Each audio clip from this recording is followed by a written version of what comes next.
చూడాల్సిన బాధ్యత లేదా? ఏ పాల్గొనరాని వచ్చి పరామర్శిస్తే మీకు వచ్చిన ఇబ్బంది ఏమి? లోకేష్ గారు కానీ రాలే, ఆయన కూడా రాలే. పార్టీలో ఏ రకంగా ఆయన మనుగడ ఉందని కొనసాగుతాడని మీకు నేను తెలియజేస్తాను. నా మనసులో ఉన్నది ఉన్నట్టుగానే మీకు నేను తెలియజేస్తాను. ఏరేదేం కాదు. ఎప్పుడైనా కార్యకర్తకు విలువ లేకపోతే మనుగడ సాధించదు. ఇప్పుడు దాన్ని కూడా సభాపూర్వకంగా నేను తెలియజేస్తాను.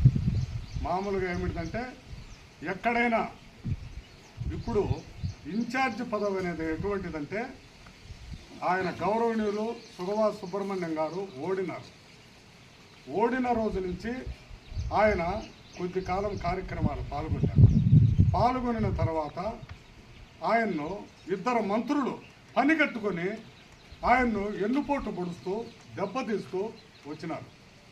ఏ కార్యకర్త అయితే మాత్రము కొన్ని కోట్ల రూపాయలు డబ్బులు పెట్టి ఓడితే అతన్ని వెంటబడి ఇబ్బంది పెడితే అప్పుడు